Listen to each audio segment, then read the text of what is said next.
Hello. Hello. Are we live? Ooh, how profesh. We got our bumper in and everything. Oh, hell yeah. Heck yes. That's what I'm talking about. Look out now. That's what I'm talking about. Woo! All right, guys, we're experimenting with these mics. So if you can just go to the chat and tell us if you can hear us on the mics, because this is our first time we've ever tried using a microphone like this.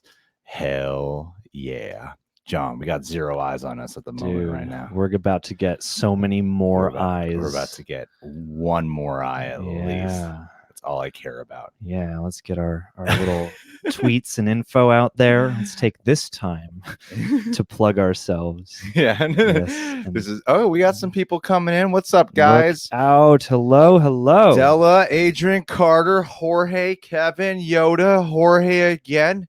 Brandon, you guys can hear us. This is good news. Can you hear? This is great news for everyone involved today. Bad boy. All right. So how many people we got on the chat at the moment right now? We have 44 as according to this icon on our window. As far as I'm concerned, that's all I care about. So how we're going to do this, and in case anyone starts coming in and talking, I wanted to tell you that we are going to first talk about Bad Boys 3. And then we're going to open up the forum here. You guys help us catch up on movie news. I'm a little bit behind. I keep seeing like titles for things, but I'm not hearing enough details on them. But last night we saw Bad Boys 3, and it was an experience. And so I want to talk with you guys about it right now. First, who here in the chat has seen Bad Boys for Life? Some people have just gone to go see it. Leave your comments down below. Good. Tell us what you think about them. Greetings to Wakanda. All right, John, kick us off. What did you think of Bad Boys for Life? You know, I was pleasantly surprised by Bad Boys for Life. I mean, you know, I went in basically expecting, you know, just like another rehash of Bad Boys, but more stale, I guess, if I'm being honest. And I got something that was really fun and a little less abrasive than the previous ones. Yeah. So yeah, I quite enjoyed myself. I don't think it's like perfect. There are some things that could drag less, and there are some things that could be tighter. But overall, I thought it was a blast. Yeah, I actually had a really great time with this movie. The first half I thought I guess what surprised me about this film was just there's so many graphics on screen. Yeah. I guess what surprised me about this film was just how much more weight there was to it. They fleshed out the characters more, especially the Mike Lowry character. Oh yeah. I mean, it's funny because there was some like weird parallels I drew with Rush Hour 3 out of any franchise, because there was Rush Hour 1 and 2, which had Jackie Chan as top billed actor in there. And then Rush Hour 3 came out, and it was Chris Tucker who was top billed actor in that movie. And then in this film, it's like the first two Bad Boys movies. It's Martin Lawrence as top billed, and then Will Smith as second billed. And Martin Lawrence has apparently been in retirement or something like that. And then they come out with this. I'm like, okay, it just makes sense. Will Smith, the main star. And then as the credits are rolling in the beginning, you see Will Smith produce this movie. Come to find out, this movie is mainly a Will Smith movie. Oh yeah. And Mike and oh my God, what's Martin Lawrence's Marcus is heavily a supporting character here. But funny enough, while Will Smith obviously worked with the writers to be like, I want Mike to be much more fleshed out and be a character with a lot more weight. Yeah. Like the note that John and I were making fun of while we were actually watching this movie is, I'm all for making sequels and stuff, especially when they come back like this, to make it more special, to make it more personal. MI3 did that. This movie does it. Usually sequels, good ones at least, usually attempt to make their movies more personal. And they make this one a lot more personal. Sometimes too much more personal. There are things that happen, especially in the finale of this film, like the last half hour. Some twists. There's like surprisingly some twists and turns and reveals that happen that I was like, we didn't need that. I'll roll with it. We didn't need it. They're sometimes stretching a little too far to make it that much more personal. There is a heavy injection of melodrama, yeah, which the movie, to its credit, is self-aware of. But yeah, it does teeter on the edge of being kind of like Fate of the Furious, where it's like, this is important. Yeah. You know, and I think they ultimately wind up on the right side of that line. But yeah, it is a little bit like, is it a character drama now? Well, because there's just some things that I kind of thought of with drawing a weird parallel to Men in Black 3, which was, you know, another movie that the part 3 took a long time to come out. Tommy Lee Jones was the main star of that one originally. Will Smith becomes the main star of MIB3, and then Agent K is kind of gone for a bit. And before he's, you know, reunited the Agent K characters back with Will Smith, and that's when the movie really shines. And that's kind of a similar thing that happens with without spoiling anything. It's not really, it's freaking Bad Boys, but all right. Yeah. So that's one of the things that, like, in the first half of Act 2, it's not really Will Smith and Martin Lawrence. It's mainly Will Smith being, you know, dramatic Will Smith. Yeah. And then when Martin Lawrence and Will Smith are back and their chemistry is really on screen and on display, the movie really shines because Martin Lawrence is hysterical in this film. He hasn't lost a beat in terms of being a comedic performer. He really does shine a hell of a lot here, and he embraces the supporting role. And I was really happy that he did that. It seemed like he was aware, like, yeah, I've been gone. Will Smith is a freaking superstar. Yeah, I'll embrace the supporting role, and he nails it. And their chemistry is just undeniably amazing in this movie. They're so good together. Like, even when some of the writing isn't as funny or as clever as it thinks it is, their chemistry does so much for everything in the movie, pretty much. Yeah, and they're super fun to watch together. And what's also funny too is that there's in the trailers they were teasing that they're going to have like these other cast members, Vanessa Hudgens being one of them. Ooh. And she's like third billed in this movie, I think. Yeah, so, and of the other teams, she arguably has the least focus. True, but she's the most famous of them. Notable. So we're gonna be live for a while, guys. Don't worry.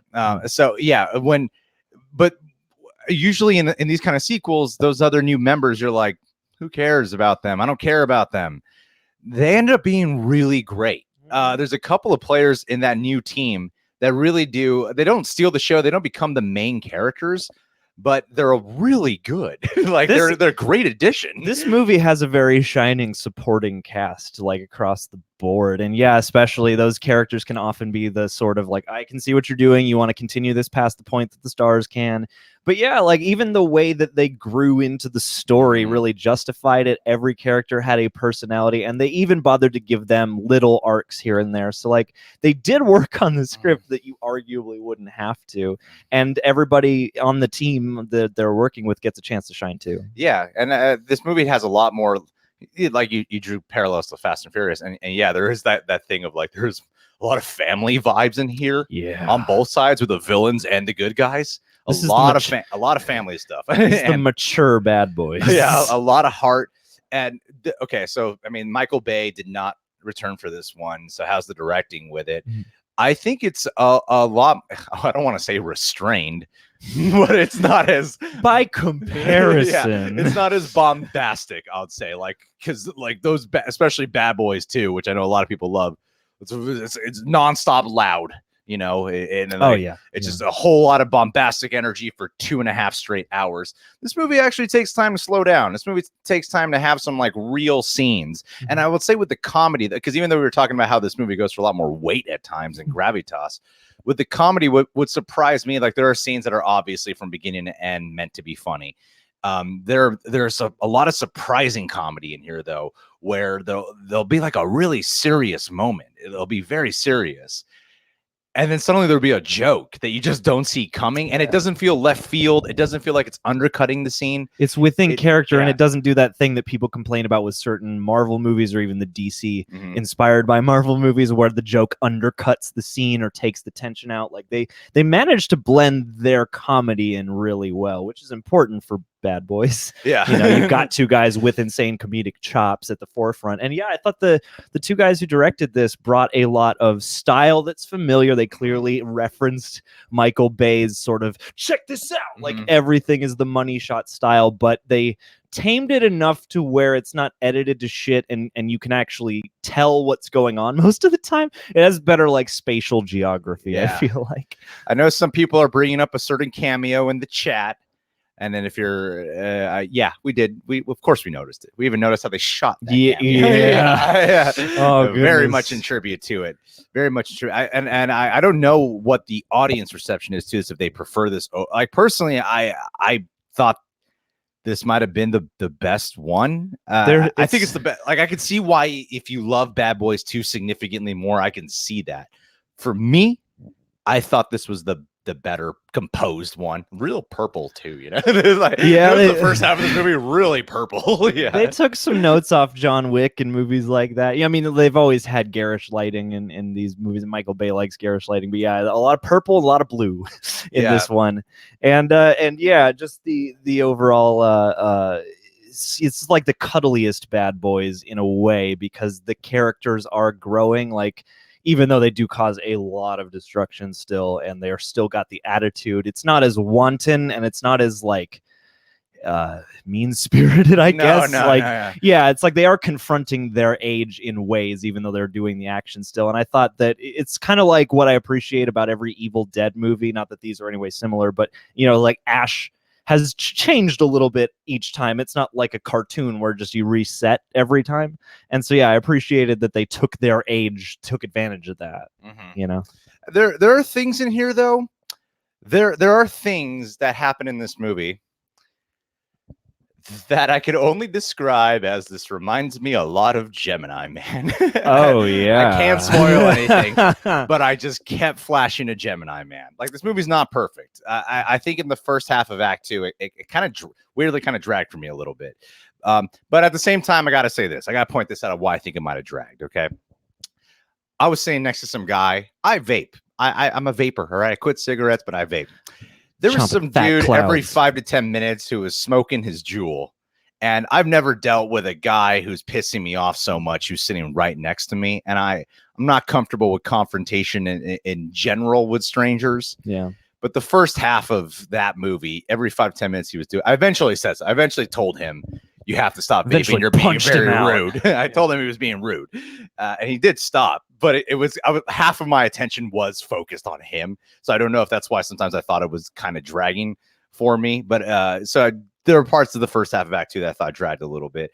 But there are things that they do where, like some things I was saying with reveals or whatever, I was like, this really seems like Gemini Man territory. I know Will Smith produced both. Was this his note? was this the Will Smith thing to include in the script? Even certain visual and just set aspects kind of harken to that movie. Yeah, I found myself thinking of a couple movies during this, and that was certainly one of them. Yeah. But I think Gemini Man should have come out this month, and Bad Boys 3 should have come out in October. That's when it came out, right? Gemini Man. So, Bad Boys 3 should have come out then because this movie is significantly better in almost every fashion. Because Gemini Man, you know, it has like the cool great action. But the plot is like boilerplate 90s. Yeah. All right, guys. Well, yeah. To sum it up, go watch Bad Boys for Life. If you like the Bad Boys movies, go check it out.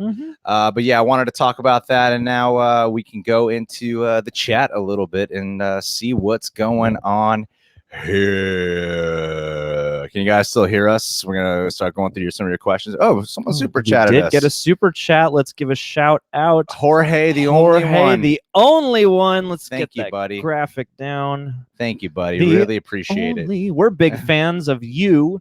Woo! All right, John, pick a question out of here. All righty, let's find a question. How would we rank it against the previous Bad Boys? Like I said, I would rank this one. Thank you, John, for the question. I would rank this one probably at number 1. I would rank them. I would rank them in descending order. 3, 2, 1. Yeah. That would be my order from best to not as great. That's my personal ranking. Maybe 3, 1, 2, just to throw a wrench in there for you. Oh man. Let's see. Will's ears, Martin's belly. Amen. There was some ear jokes. There's a lot of questions about which Bad Boys. Hey, people from England in here. What's up? People from England, people from Nigeria. Hello to Nigeria. We got a lot of... Let's go up.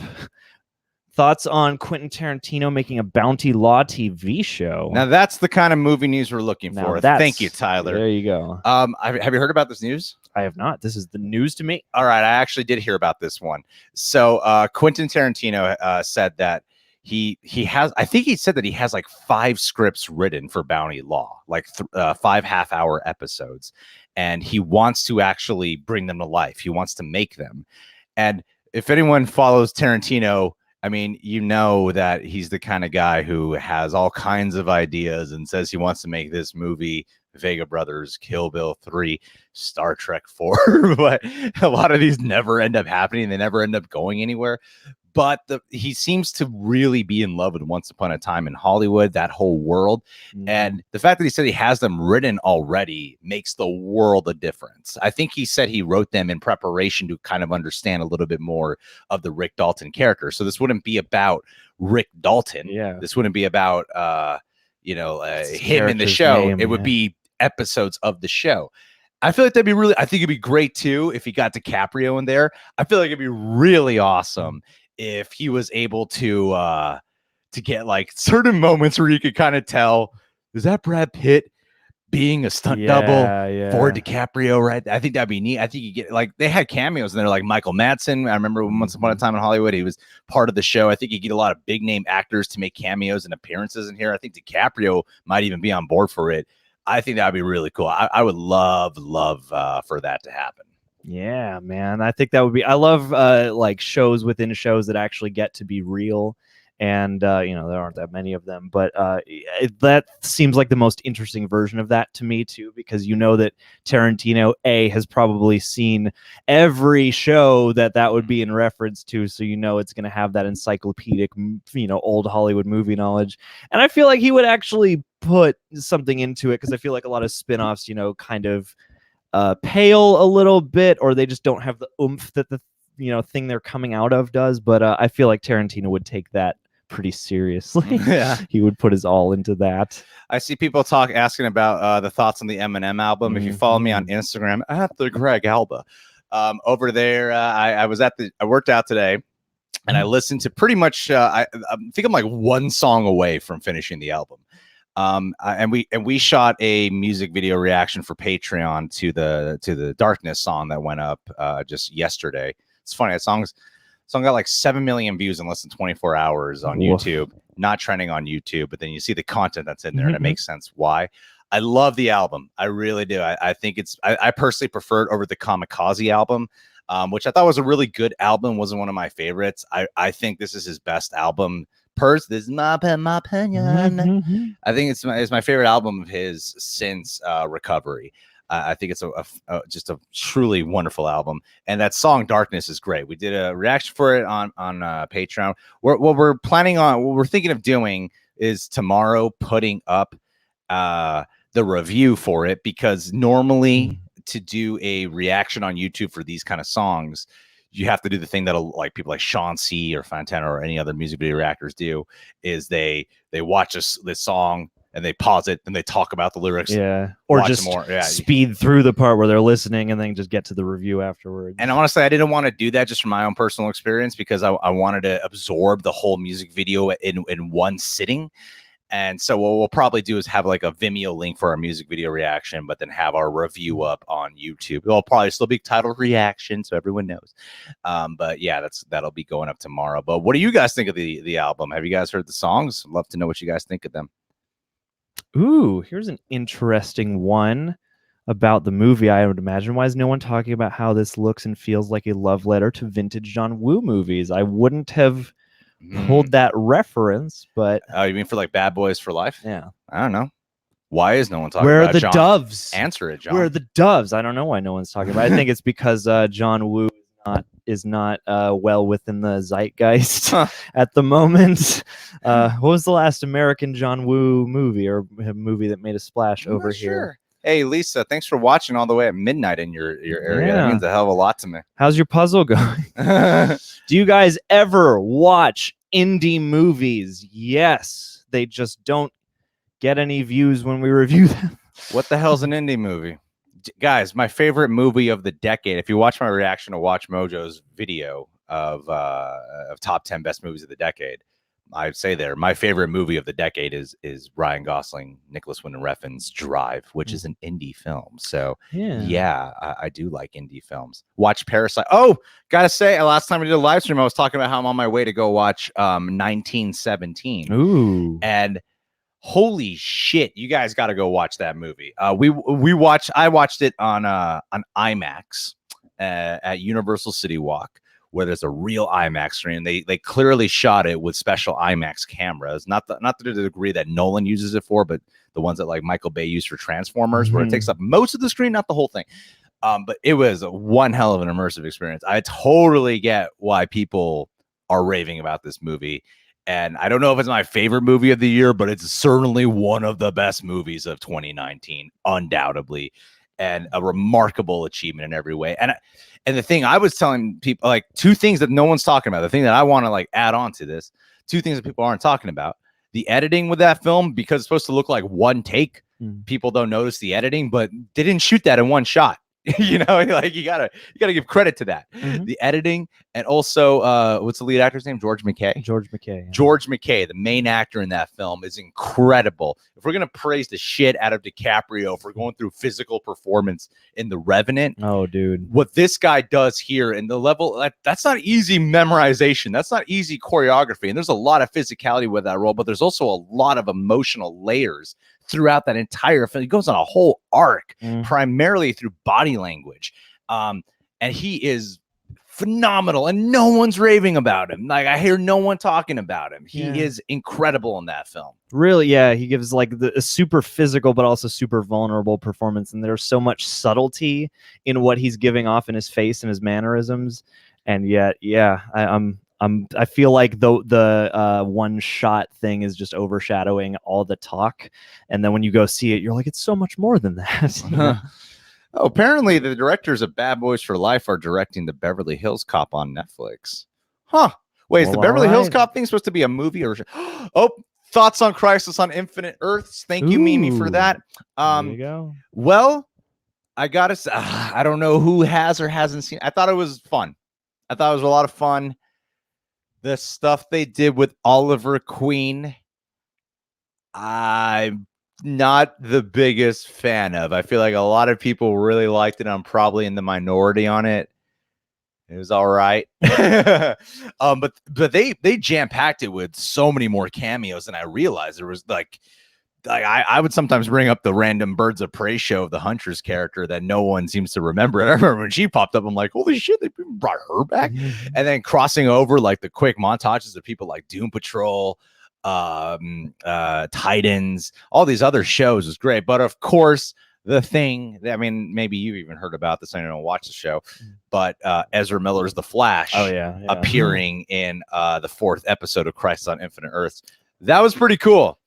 Even though I got spoiled for me, because the second it came out, everyone was posting about it on social media. It got spoiled for me. I thought it was a lot of fun, man, and it was cool to see like, hey, he is committed to this, and apparently it was Warner Brothers' idea to do that. And what's really cool about the outcome of what they've done with Crisis on Infinite Earths is they've managed to connect everything, because it's been a big stipulation with the DC shows is they're separate, they're different than the movies, they're not connected, and now they have successfully managed to open up the portals literally here. They're now all the shows and the movies, the whole world of DC is now, I think, even I don't know about Krypton. I don't watch Krypton, but I think it's all connected now, right? That must be what it is. That's the goal. That's the cinematic universe we deserve right now. Let's see. We got another question. Thanks, Kim Wexler, for that question earlier, by the way. Alehu Sotomayor. Hey, y'all, quick question. What do you think about Ricky Gervais' comments in the last Golden Globes? We were just talking about this. We were actually shooting a video about various Ricky Gervais Golden Globe comments. You know, I think we both have an appreciation for what Ricky Gervais does. It's equal parts gut busting and cringy, just because you know that he's making people in the room uncomfortable. He's kind of roasting the very thing we're here to do. But I thought, especially in his opening monologue, some of those points were incisive. I mean, I don't especially mind when celebrities use that moment to speak on a cause they like, but that that sort of check there of like, remember that a lot of you guys work for these big corporations that have really poor business practices. So like, you know, you're not necessarily the authority when there are more areas that you could be tightening up or whatever. But there were so many. I just loved how like his repeated mantra of I don't care. You know, it's my last time. I don't care. Why is Kim Wexler saying it's a waste of time to argue about the artistic merits of pop films? I don't know. I mean, whoa, I Kim guess Wexler's it depends. Going crazy in this chat right now. I guess it depends on where you're arguing from and what I mean. Like, I don't think there's no artistic merit to pop filmmaking, but I would say that there's on average probably a lot more to dissect with not pop filmmaking, you know, because like they're not engineered so much to please everyone. Indie films. Hey, John, you are perfect casting for The Passions of Jesus Christ 2. Is that the title of it? The Passions of Jesus Christ 2. Yeah. Because it's the sequel. You got to have even more passion. Passions. Oh, Maria Hammond, thank you so much, by the way. Maria hello. was saying, no. thank you so much for congratulating me on. Actually, John has joined the faction on the Schmodown as well. Yeah. Part of it. And yeah, I got gypped on my award. I was pissed. I should have pulled a Roka and been a little baby about it. You should have gotten sick. Should have had my ego ruin the night. You should have just gotten sick. Anyone who knows me knows John Roka and I are actually really good friends. I've helped him out with this channel recently quite a bit. Hey, Michael Roybal, thank you so much, dude. Hey, guys, my name is Michael, and I just turned 21 like a few days ago. Me and my girl just had her kid. Wait. Okay. And I am the dad now. So are you not? Oh, so you're not the biological father. So this would be funnier if you are the biological father and you're like, but that's your kid in case I want out of this anytime soon. Just in case. Yeah. Just in case. I just want to lay down some ground rules. Out of this.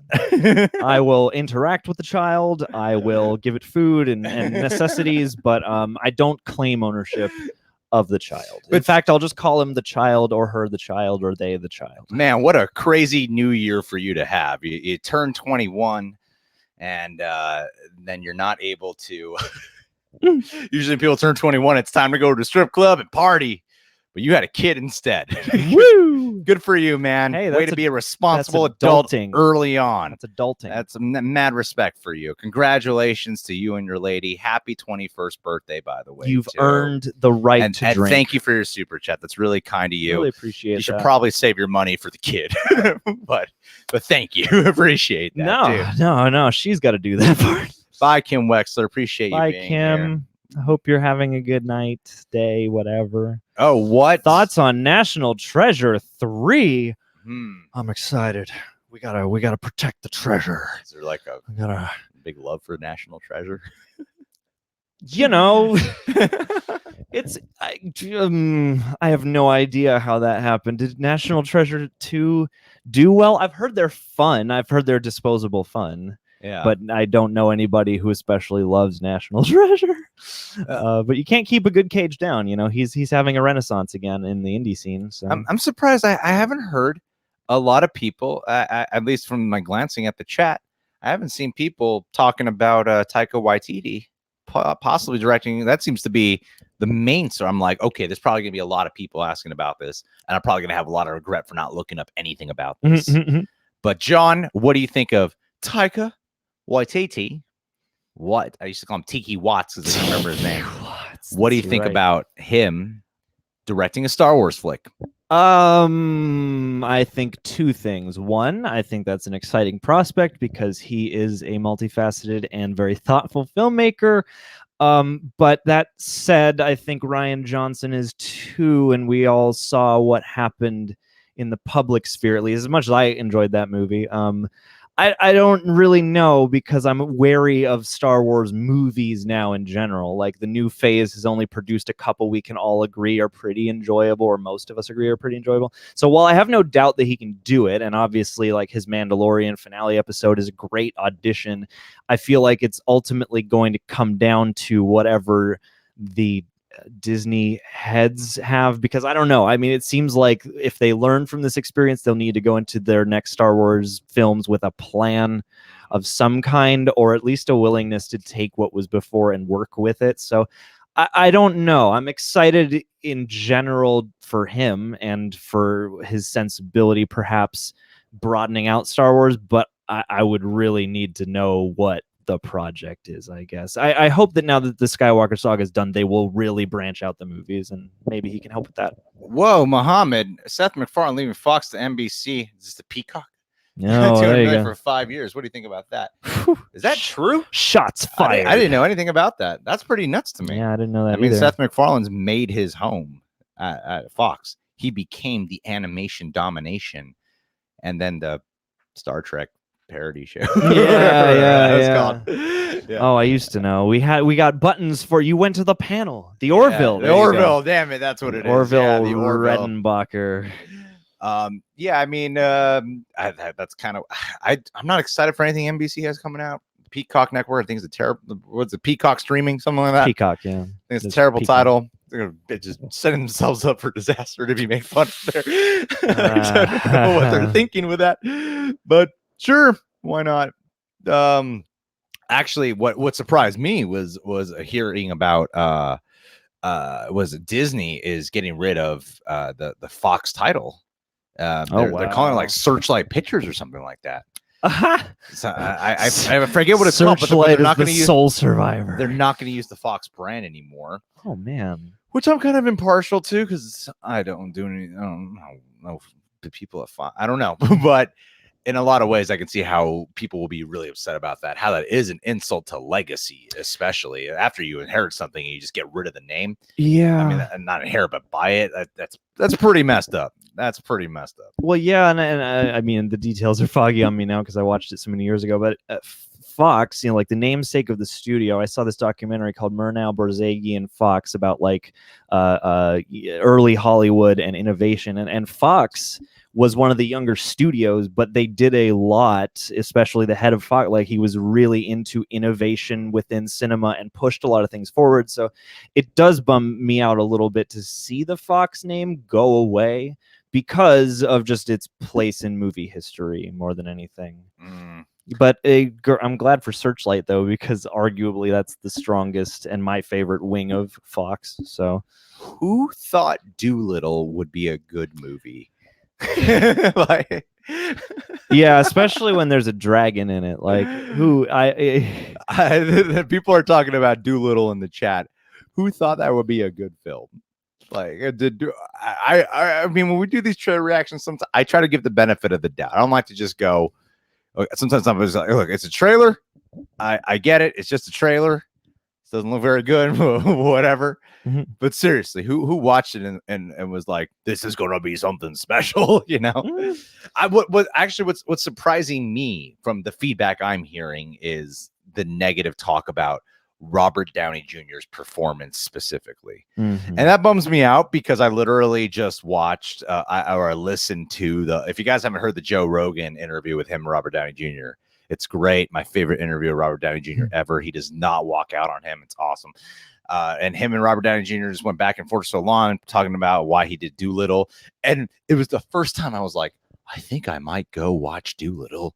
And then you hear everything. I'm like, that's everything I was worried about. Yeah. But everyone's kind of clowning on his performance. It's already January, expected to be one of the biggest flops of the year. Yeah. So, it's weird because of all their, revitalizing and revamping, I was like, who is this one out of all of them for? Like, who nowadays is champing at the bit to revitalize Dr. Dolittle? And I mean, Eddie Murphy got a couple movies out of it and turned it into a vehicle, but this almost seems like I was really reminded of Sherlock Holmes, but just like with a different setting. Like I'm a little afraid that this character might become like what Jack Sparrow is to Johnny Depp, where it's like, you know, this is a Robert Downey Jr. paycheck movie. You know, he seemed like he was very passionate. Like everything I've heard, he seems very sincere. It doesn't sound like just, you can tell when someone's saying marketing shit and when someone sounds sincere. And a common thing I've heard too is that the movie did not seem like ill-intentioned at all. It seemed like they were always thought they were going for the most sincere, best thing they could possibly do. I know I'm speaking only about, you know, other people's opinions. To me, I'm just like, this scene, I'd be surprised if I watched it and I was like, wow, I disagree with everyone, because it sounds almost exactly like what I expected it to be. Brittany Lang, thank you so much. Really appreciate that. Brittany, one of our most loyal subscribers. I don't know why you're not showing up in the chat I can put on screen, but thank you so much. Thank you, Kim. She says that I look just enough like Kylo Ren that she'd have me for one night. I'll take discount Kylo Ren. You can take discount Jesus. And Jesus. I'll take discount Kylo Ren. Somebody said I look like the Winter Soldier if he didn't get a metal arm and didn't get buff. Which is a wonderfully backhanded compliment. Those are the best. You look like famous character or celebrity is when it's followed with way more normal. You look like a fatter. You look like a scrawny Winter Soldier. Yeah, things like that. What did we think of Joaquin's Golden Globe speech? Best. That was a big catapult for me. I wasn't aware the Golden Globes was going plant-based that night, and for all the statues were made of plants. All the statues, yeah. And for the longest time, I've been thinking about like trying, because I've heard that thing of like, if you don't eat meat for once a week, you save this many animals and yada yada yada. So my girlfriend's a vegetarian. I've thought about being vegetarian and all the things with the environment that were going on, the fires in Australia. And there was something about his speech that made me go, I think I should just finally do it. You know, I started smoking cigarettes years ago because of Ryan Gosling. So maybe I can do something good because of Joaquin Phoenix. Just make sure all your favorite celebrities are vocal about good causes. So yeah, I mean, like I loved his speech, but when he was talking about the environment, that did click. So I'm not vegetarian, but I've made it a commitment to at least once a week not eat meat. But funny enough, for 17 days into January, and Greg looks like a Jewish Wolverine. Looking at that, yeah, I was gonna... we're whatever amount of days into January, and I haven't eaten meat for 9 or 10 days, something like that. So I'm already ahead of the 52 days. Joaquin would be pleased. Yeah, Joaquin would be proud. But I just feel better not eating. I actually generally I feel better not eating meat. I have digestion issues, major ones. Take from that what you will. But yeah, I'm feeling good about that. So Joaquin Phoenix, thank you for being the linchpin in this whole thing. Well, I like too that he was he said the one thing in the room. Like there is a prestige to winning these awards, but I like that he led with like, you know, it doesn't really matter. It's just advertising for the movies. And I appreciated how he summed it up, because it did seem to kind of bring everything back to earth for a second, for how decadent and how sloshed that night gets. I thought he, weirdly as loose as he can be and as sort of unpredictable, I thought, yeah, he actually brought the room together in a nice way. Jorge, the only one. Thank you again. Only one. Thank you. Thank you. And maybe our friend who just had a kid should open up a super chat too. Yeah, live stream. I like your universe background. That's the BTS world right there. Yeah. Any thoughts on Black Widow? Yeah, I got plenty of thoughts. Did 2 reactions for it. I'm looking forward to it. Yeah, I feel like the hype for Marvel Phase 4 has been you know, if like you're a Marvel fan, you're probably excited. I feel like people generally are looking forward to it, but they're not sure what to be excited for. It's different than Endgame, where you're like, I don't know what's going to go on in this movie, but I'm excited for it. I know the significance and the stakes. Phase 4 is going to be very different. The fact that they're kicking this off, and then the main thought I have on Black Widow that I feel like I can contribute is people, you know, people have been saying like they feel like this still might be an unnecessary film. It's a little too late. Even though the film looks really cool, is it really necessary to do this one? I feel like there's going to be something in that movie that gets us really excited for the continuation of Phase 4. There's something they're not showing us in those trailers, which that's great. They're not showing us. But I think there's going to be things where we'll be like, whoa, wasn't expecting to say this. Like when we see those early reactions on Twitter of of don't want to spoil anything, but seriously, stick around for this, because there's things to get excited for Phase 4 to come, and I feel like that's I'm excited just to see the story in and of itself, the style, the execution, the ensemble, especially figuring out who really is under the Taskmaster mask, sure. But I think in terms of exciting us for Phase 4, I think there's going to be something there that we just have no idea exactly what it's going to be yet. Well, yeah, and especially the way that they released that tease and then also put out the special look, and both of them kind of borrow from the same sequences for the most part. They don't, like, the special look doesn't give you much that's remarkably different from what we saw in that first trailer. So it seems as though they may be doing a night, kind of like, it seems like this is their new trailer formula, like with Endgame and then Spider-Man Far From Home. Obviously, those movies had bigger things to hide, but I feel like it's a smart way to do it. Pull from a few scenes, get us excited for the style, and then surprise us during the movie. Yeah. And we got a couple, jumping off that, Birds of Prey questions. What do we think of the recent trailer and the rumors that it may be the bloodiest DC film yet and lives up to the R rating? I really hope that's true, man. Yeah. I really hope that's true. Because it seems like there are people who seem like really excited for it, and there are people who seem kind of lukewarm about it. Mm-hmm. I don't know many people who are like, it looks terrible. I think I was having like kind of an in-depth conversation with someone about it the other day. I feel like it's going to be something pretty cool. I think it's going to be something more special than we realize it will be. If it is this hard R film, though, that people are talking about, we should get a Red Band trailer. Yeah. They should really demonstrate that this is, I think that would excite a lot of people. Edge, yeah. I think you really got to put that on display, because not even the last trailer, I think, had a rating on it yet. And I think we should get a Red Band trailer for that. Yeah. That would excite people, especially in this time that we live in. Oh, yep. Oh, hey, Luis, Lulu, I love you guys. Always a pleasure watching your videos. Oh, I like your icon, buddy. I like your Lulu glasses. Is that true?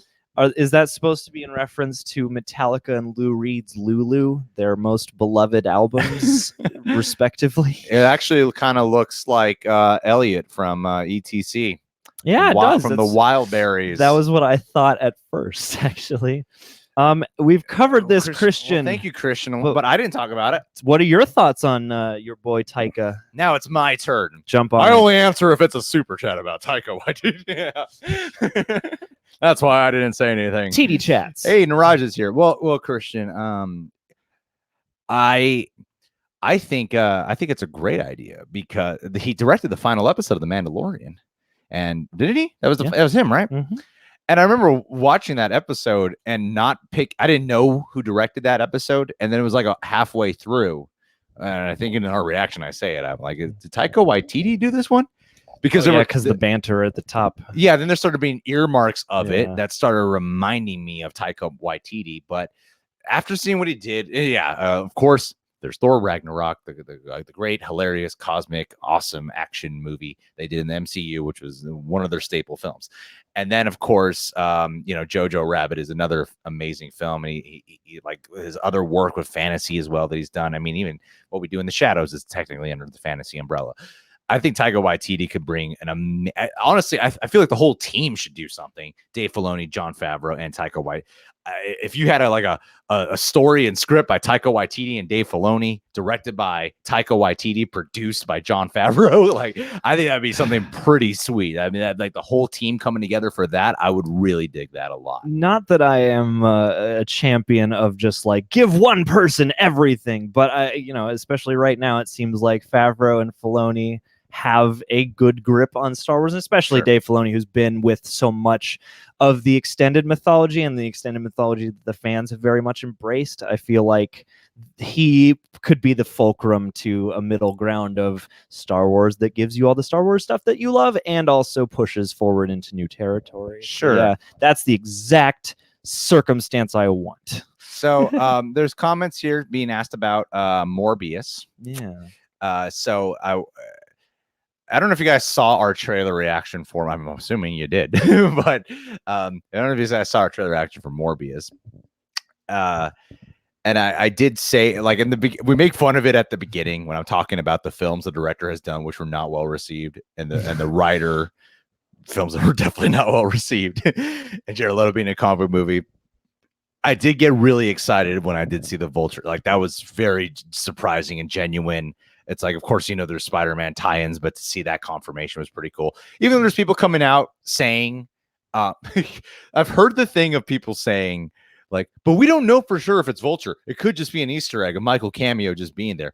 And I'm like, well, why would they just show Michael Keaton there then? Why would he just... Why give that away in the trailer? That would, I think that would piss people off if they go to the movie and you're like, he's not fucking Vulture. What's the... He's just some guy. Yeah, he's just some dude. Like, I feel like a Michael Keaton cameo in the Spider-Man movie. Now it's just kind of... I think that would just confuse your audiences even more. Yeah, and especially after you brought back J.K. Simmons, which like is a smaller, like more films, but is a smaller role than Vulture was in Spider-Man Homecoming. Like, at that point, I feel like it would be funky to just recast him as some rando. But see, like the movie in and of it's like the Spider-Man tie-ins playing into that side of audiences and myself included. Yeah, it worked on me. It really did in terms of the marketing. It really worked on me. Well, and the Peter Parker, the Spider-Man Sam murderer. Raimi, yeah, that really worked for me.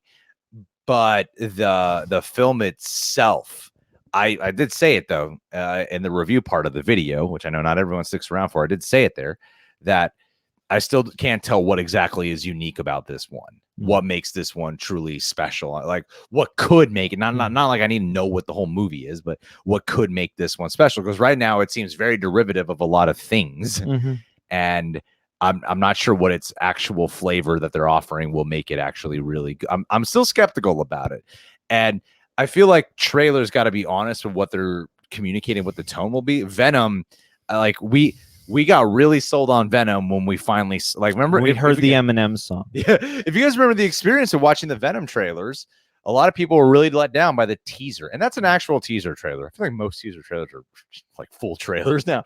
That was an actual teaser trailer. You don't see Venom in there, and then in the official trailer, you see the Venom moment where he morphs into him, and it was awesome. And we all got sold on the movie, and the movie did great. And I personally really loved the movie. I didn't love it. I really liked it. It's very enjoyable despite many flaws. But tonally, it's not what those trailers are. And I kind of get a similar vibe with this. That I'm like, I feel like there's tonal elements to this trailer that are not present here. So some stuff can look kind of cheesy because of how serious it's going for. I hope it's good though. I even for movies that I feel like are going to be bad, I'm always more excited to come out of a movie and go, I thought this was going to suck, and it ended up being great. Not that I'm saying that about Morbius, but I'd be more thrilled for it to be good than to be like, see, told you guys. I'd rather be excited that it's good after watching it. Yeah, when weirdly, I'm probably in the minority, but I like the idea of if this is the new successful Sony Spider-Verse, I would love the idea of them sharing back and forth with Marvel and having like, sure, Tom Holland crosses over here and then he goes back over there. And like, because of the multiverse stuff that they're playing with, I just feel like the doors are wider open for that than ever. And if Sony can prove themselves consistent, I think that could be really fun just to broaden out the flavors and stuff. Yeah, I did hear that. I mean, there's a lot of movie news that's come out. Watchmen, we'll get to it. 007 stuff. I did hear about Kraven the Hunter being in Spider-Man 3 as the possible main villain, which is interesting to me because that was one of the developments for one of their like darker, solo movies of the Sony Spider-Man films, like the ones about the villains, and to have him here, I don't know. It seems like Marvel and Sony have worked out some kind of special, completely different sort of deal, especially with the fact that you see Spider-Man in the Morbius trailer, you see Vulture there. Yeah. There's got to be some special deal that's been worked out, but I don't know. Let's wait to hear a little bit more when an actual statement comes out. Watchmen season 2 not happening. That was my favorite show last year. I'm actually okay with that. I think if the creator of that series feels like he's got nothing more to give, perfect. Don't do it. Don't do any more then. Like, I know it's a bummer. Like, don't get me wrong. There's that other side of me that's bummed about that. But hey, if he truly feels like he put everything into this one season, then I'm like, cool. Then Retitle it Watchmen the miniseries as opposed to Watchmen the Season show, season 1. Yeah.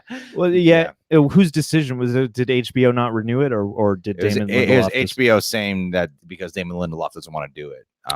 Yeah. That's respect, respect, because you could easily come back probably. So yeah, mad respect. Have not watched Forrest Gump yet. No, have not. When will you watch Forrest? I actually over Christmas break I was like, this is the time. I'm gonna watch Forrest Gump and Shawshank Redemption. Yeah, never did it. Oh, how could you? Hey, Gene, we just did your try not to guys participate in the try not to get hungry challenge. Yeah, go from find the Gene Jeter channel. Go find Gene Jeter's Popeyes video. that was something.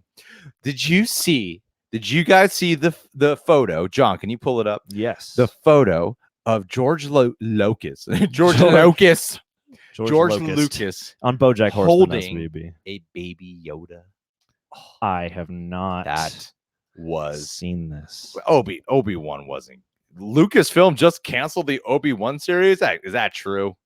Someone just asked what we thought of the Obi-Wan series. Well, I don't know now. I don't know if I'm look able it up to... in just a second. That can't be true? Did they? People were so excited about that. Ewan McGregor was like, finally, I can talk about this. Oh my God, people have been asking for the longest time. Look at all these monitors. Look at all these monitors. There we go. Oh, there it is. There he is with Baby Yoda. If you guys haven't seen it, look at that. Very partial. Yeah, there you go. There you go. Now we're small. There's something that's like, he's holding it. And the other side is George Lucas doesn't look like he gives two shits about that. It's a very blurry photograph. Get ready for Collider Videos to do another deep fake video now. Woo! Hey, those are still kind of funny. Hey, somebody is on your wavelength here with the Tobey Maguire, Tom Holland, Andrew Garfield Spider crossover. John, can you look up Obi-Wan series canceled? Yes, I can.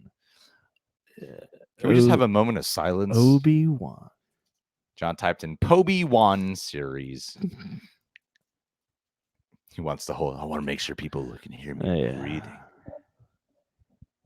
Okay, 8 minutes ago, The Wrap has reported no, the Star Wars Obi-Wan Kenobi Disney Plus series isn't canceled. Guys, don't just fall for these fake news. Yeah. Listen to Trump. Everything's fake. Everything's fake news. Make up your own facts. Life is all relative. You're locked into your perspective, and you never won't be. 007? I wonder how easy it would be to start a movie news rumor. There's got to be some way to do it. Just like put some Reddit post out there. Yeah, that's what it seems to be, right? Reddit user. Somebody leaked this information. So the cousin of a friend of a guy who works at the studio. There's got to be something like that, right? We gotta fuck with people. We should start the Onion version of movie news. But not the Onion though, the Daily Current, the one that is not clearly satire that people post half the time and go, "Can you believe this?" And then everybody gets in the comments and they're like, "It's fake." We should be that site. All right, guys, we're gonna do a speed round of a couple of questions really quick, then we're gonna call it a day. Thank you to everyone who's been here this whole time. 007 controversy. What's our take? Barbara Broccoli is a racist. Yeah. Yeah, against women. Yeah, racist against women and men. I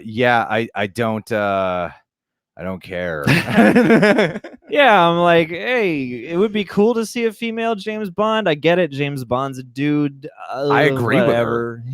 I agree. I'm all, I mean, give us 008, who's a woman. I agree with her. I mean, for all we know, what they're doing with Lashana Lynch in the next Bond movie, that could be a character that they might be setting up to have a spinoff. Well, yeah, maybe they could do a successful version of what they tried to do with Jinx. Yeah, exactly. Halle Berry. I mean, I feel like they could probably pull it off and maybe learn some lessons from the past. And maybe broaden out their universe. Exactly. So I feel like they can make it work.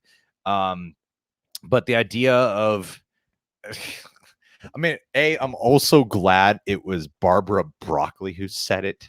Fact that it's a woman who said it makes a much bigger difference too for this part, because I mean to just change James Bond to it's like it's part of it is integral to the character for him to be a man.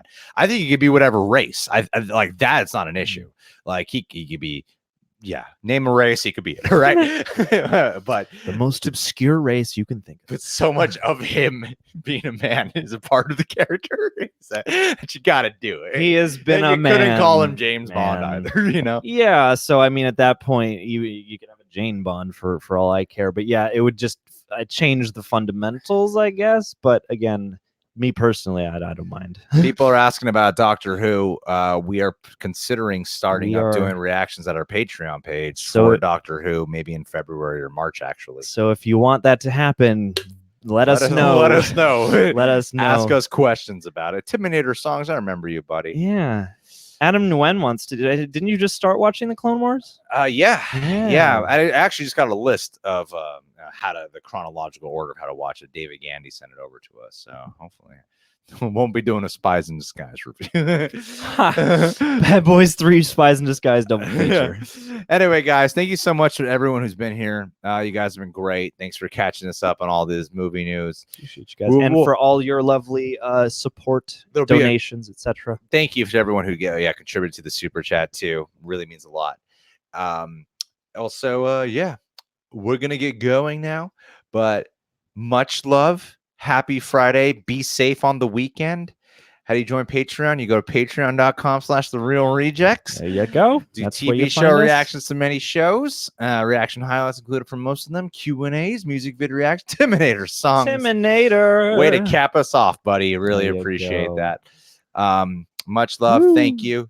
I love that. It's Terminator song. Such a great title. Dude. And that Pennywise hat. All right, guys. We'll talk with you soon. Keep a lookout for future uploads and future live streams. Yeah. Peace. We're ending.